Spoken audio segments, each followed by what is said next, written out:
Hello everyone and welcome to another episode of A Different Outlook. This episode is an homage to women and an attempt to raise awareness about the daily struggles that they face. I know everyone deals with hardship in life. I just wanted to take that moment to put a spotlight on what women deal with. I'm fully aware I'm most likely not the best person to share this message because, well, look at me. But considering women are too often not believed or simply ignored when they share their daily struggles, I want to use my white man's privilege to be a voice and an ally. I hope I don't sound like I'm acting all high and mighty because I was once a man who didn't always believe women, but more on my past assholeness later in this video. I initially wanted to release this video on International Women's Day, but the procrastinator in me got the best of me again. At the same time, I'm happy I can do an homage to women on another day because with everything they bring to the world, just one day to celebrate them is clearly not enough. I want to provide a different outlook on women to move far away from the very sadly growing trends of creepy alpha males and other worrying trends of people trying to take away women's body autonomy, wishing to send them back to the kitchen to be stay-at-home breeders who depend on a man. All this while sending society as a whole all the way back to a time when TVs were only in black and white, bathrooms are for either blacks or whites, and the expression alpha male only applied to the animal kingdom and not to the men, most likely to not understand the notion of consent. So, I am embracing my feminist side to show women the love, respect, and appreciation they truly deserve. This video is an homage to women everywhere and to everyone identifying as a woman. To the women who gave us life, to the women who fed us and still do because who can leave their mom's house without too much food? To the women who must constantly prove themselves at work while their incompetent men colleague just got their second promotion in 6 months because they play golf with the right people.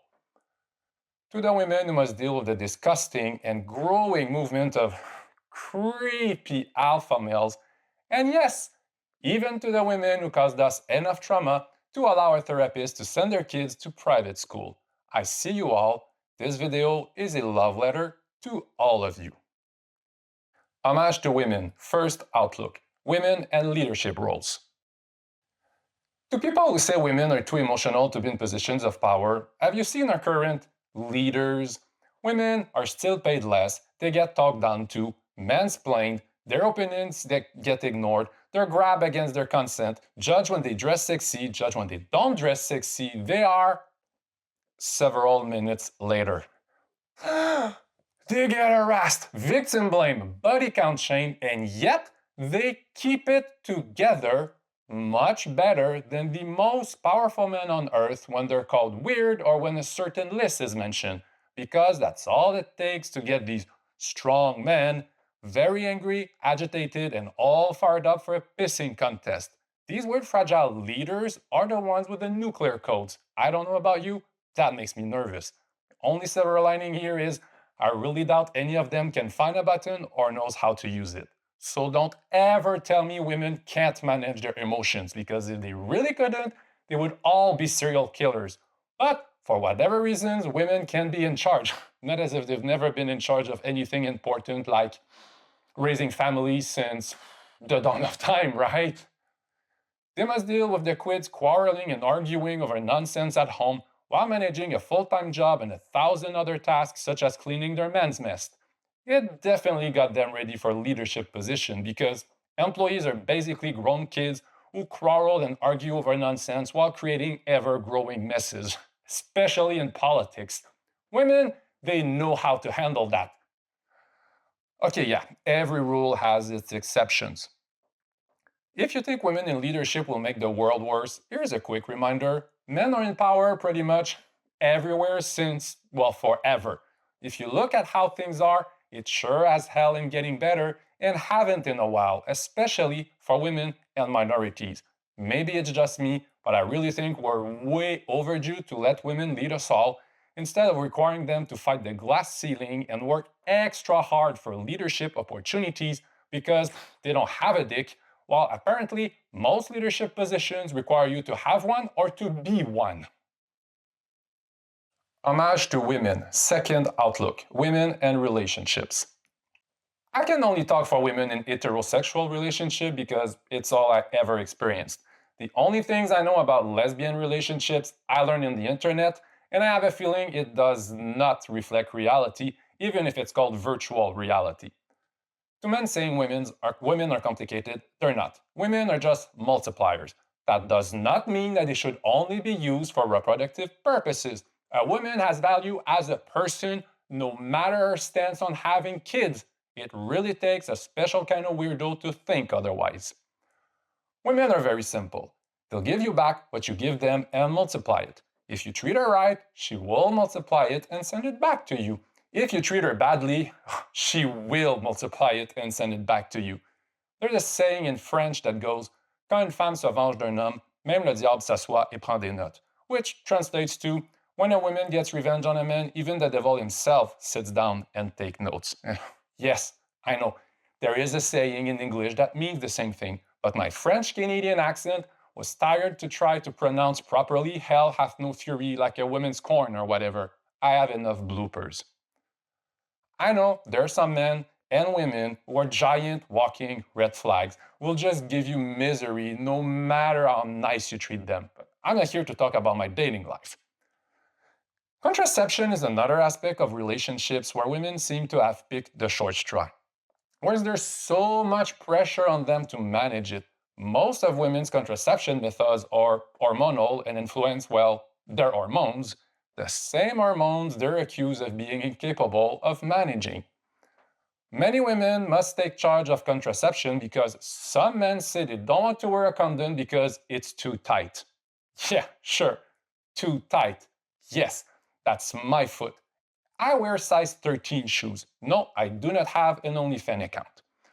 Then you have some other men who fear getting snipped will hurt and they will lose their masculinity and won't be a real man anymore. So, nothing says I'm a real man's man like being scared shitless of a 20-minute surgery that hurts way less than menstrual cramps and gives you a day or two of work.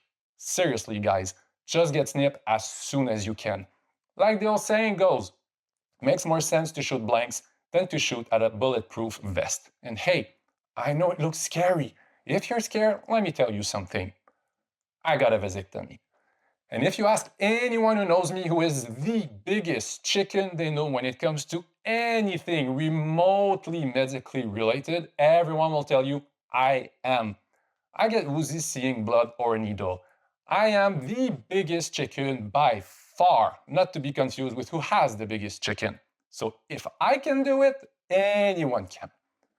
If you don't want to do it for you, I'm pretty sure your partner will appreciate you doing it for her because it will most likely make her life better, freeing her of these frequent contraception side effects. Another critic women get is they get attached too easily. Well, having someone inside you is pretty intimate. I had a prostate exam the other day and I definitely felt my doctor inside me. Should have picked one with smaller fingers. The next day, I sent him flowers and I didn't even come, just like most women. Otherwise, I would have sent him a wedding ring. Homage to women, third outlook, women and the bear. Here's a little context. Women were asked if they were alone in the woods and have to choose between facing a bear or a man, which one would they choose? Many women chose the bear, and that made some weirdos very angry. For those still confused as to why women chose the bear instead of the man, let me tell you a little something. First of all, bear attacks are rare. Bears are only interested in protecting their food, protecting their cubs, and protecting their space. Huh, am I a bear? Bears won't hunt you for giggles because they had one too many drinks, or catcall you, or spike your drink, or rape you and then blame you and what you were wearing, or kidnap you from a certain spot to send you to an island that should not be named whose owner didn't kill himself, if you believe the rumors. Secondly, here are some not so fun facts in favor of the bear. Between 2011 and 2021 in Canada, the police reported 1,125 gender-related solved homicides of women and girls. These are just the solved ones. 66% were at the hands of an intimate partner, the person who should be protecting them and make them feel safe. 66%. No, it's not 3% short of being nice. 28% were killed by a family member, and 5% by an acquaintance. But wait, because there's more. Next is sexual violence. 1 in 3 women experience unwanted sexual behavior in public. 1 in 4 women experience inappropriate sexual behavior in the workplace. In 87% of cases, the perpetrator is somebody known to the victim. I totally understand women who chose the bear. If you don't understand that, sorry to break it to you, you're probably part of the reason why they chose the bear. On top of that, 1 in 5 victims of sexual assault feel blamed by their family, friends, or perpetrator. That's being a giant piece of shit times 2.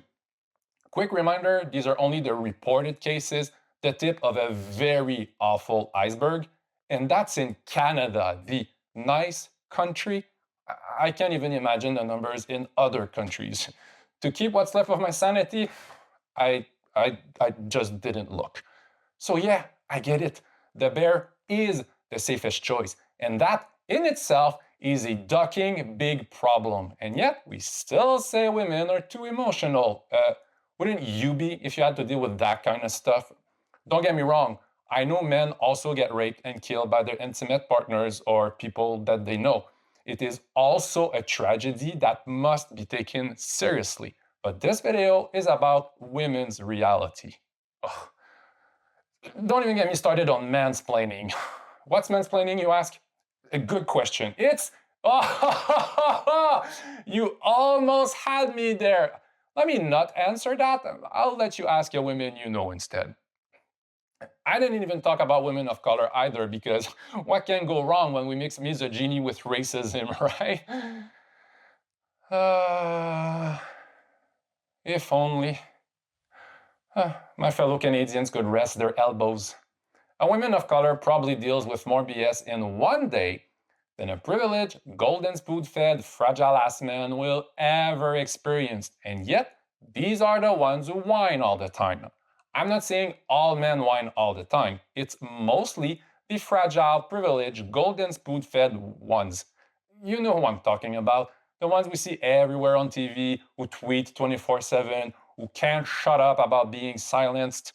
So please, believe women when they say they would choose the bear. Try to understand why. You might learn a lot. Homage to women, 4th outlook, the gift of life. Women have their insides feel like they're looking for a way out once a month, and they're still expected to act as if nothing is happening. Can you imagine if men had their testicles hurt for a few days each month and had blood coming out of their genitals? They would all be in the emergency room screaming to get a doctor every month. Just a 5-minute testicular torsion is enough to make me sweat, short breath, and praying for the sweet embrace of death.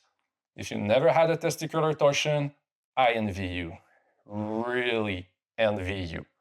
But while their insides are looking for a way out, women must show up to work and act as if it's no big deal. Because if they show just a little bit of emotion, they might hit their head on that stupid glass ceiling and deal with a ducking idiot saying, it must be that time of the month. Never forget that this time of the month is because they have the ability to create life and give birth. For months, they carry around a tiny human kicking them from the inside. They endure fatigue, food aversions, constant pressure on their bladder that makes them pee more often than a guy scratches his balls. They have nausea and difficulty sleeping while transforming sperm into a fully developed human. Yet, some people have the guts to say they are the weak gender. What the fudge? Men get a cold and the whole universe stops for days.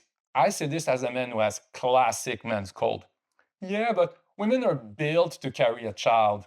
Okay, but they also get colds and they don't stop the universe for it. Sometimes they even have a cold while they're pregnant. And yet, they still show up to work until they start their guaranteed parental leave. I want my show to be inclusive, and I just realized some of you might have felt left out of this last part because I probably caused some confusion. As a true Canadian, I must apologize. I am very sorry. For Americans watching this, guaranteed parental leave is paid time off work new parents get to take care of their newborn, but it's only available in civilized countries. I won't dive deeper in the gift of life part of this video because just thinking about it, oh, my poor mom, she did a "Oh Canada" when she gave birth to me. From sea to sea. Ouch. Sorry, mom. Homage to women, fifth outlook, their daily struggles and my own awakening. The reason I made this video is a conversation I had with a woman a while back that I will never forget. I told her that I admire women to deal with so much BS every day without losing it. I asked her, "How do you do it?" She looked at me and said, very nonchalantly, "We get used to it." What the actual duck? Nobody, I mean nobody should ever get used to be mistreated. It's a miracle women don't unalive more people. Or maybe they do. It's just not as violent as when men do it. Maybe they take a slower approach of driving you crazy and stressing you out slowly until you die from a mysterious heart attack in your early 40s that can't be tracked back to them. I'm in my early 40s. In the intro, I mentioned I was once that man who didn't always believe women because a big part of me wanted to keep my head buried deep in the sand, comfortable in my denial from the ugly truth of their reality. Although, in retrospect, it wasn't in the sand that my head was buried deep into. I still remember the look my ex-girlfriend gave me when she shared with me the daily struggles women face. I was so stupid with my head so far deep up my you-know-what that I told her, "Oh, I don't believe you, it can't be that bad." Not my proudest moment. It's not the reason we broke up, but it probably didn't help. Friendly advice to any man of any age watching this: never, ever say, "I don't believe you," when a woman shares her struggles with you. That's unless you don't want to make it to retirement. That look she gave me when I said that still gives me nightmares. My odds of dying from a mysterious heart attack in my early 40s went way up. But to this day, I still thank her. She was my origin story who helped me get my head out of where it was stuck. Since then, I learned a lot. She is the one who got me on the path to allyship, as you can also see in episode 3. That's life. We make mistakes, we learn, we grow, we become an ally, and we make a video as an homage to women everywhere to share what we learn and to prevent mysterious heart attacks. Thank you so much for watching until the end. To the women watching this, let me know in the comments, what are some of your daily struggles do you wish men were aware of? Or where am I wrong in what I said? Help me and others to be better allies. To everyone watching, comment on what you will do to show more love and appreciation to the women and other people in your life. If you like the video, click the like button and why not share it with your friends and family? For notification for my next videos, click subscribe. I'm Jeff Rodrigue, signing out, hoping we all show more love, consideration, and respect to women and to everyone else in our lives. Thanks for watching. I love you all.